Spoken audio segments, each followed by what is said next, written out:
PDI Perjuangan melalui tim hukumnya meminta Gibran Rakabuming Raka tidak dilantik sebagai Wakil Presiden RI 2024 hingga 2029.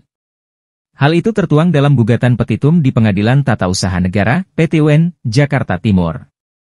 Ketua Tim Hukum PDI Perjuangan Profesor Gayus Lumbun menjelaskan petitum awal yang diajukan tim hukum PDIP sebelumnya adalah membatalkan pendaftaran Gibran di KPU.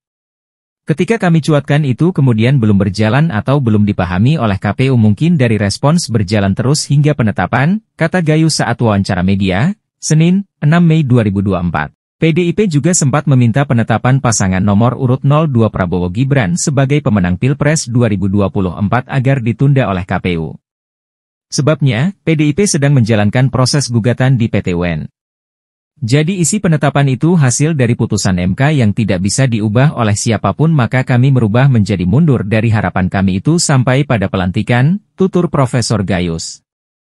Menurutnya, pelantikan harus dibatasi kepada orang yang melanggar hukum termasuk Gibran Rakabuming. Yang melanggar ini bukan pasangan, setengah pasangan, yaitu cawapres ketika itu yang sekarang menjadi wapres itu berindikasi kami temukan pelanggaran-pelanggaran yang fatal bukan oleh bersangkutan tapi oleh rekan-rekan yang bernama KPU, urai mantan Hakim Agung itu.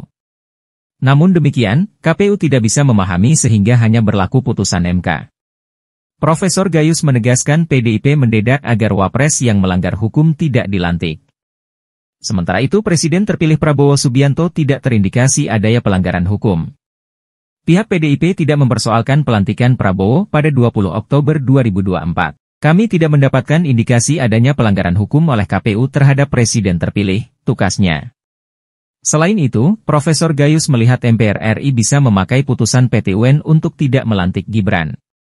Dia, MPR, akan memikirkan apakah sebuah produk yang diawali dengan melanggar hukum itu bisa dilaksanakan. Kami berpendapat, ya, bisa iya, juga bisa tidak, karena mungkin MPR tidak mau melantik, ini yang perlu dikuote, kata Gayus. Kalau rakyat menghendaki tidak melantik karena memang didapati diawali oleh perbuatan melanggar hukum penguasa, nah, itu sangat bisa mungkin terjadi. Jadi, bisa tidak dilantik, ujarnya menambahkan.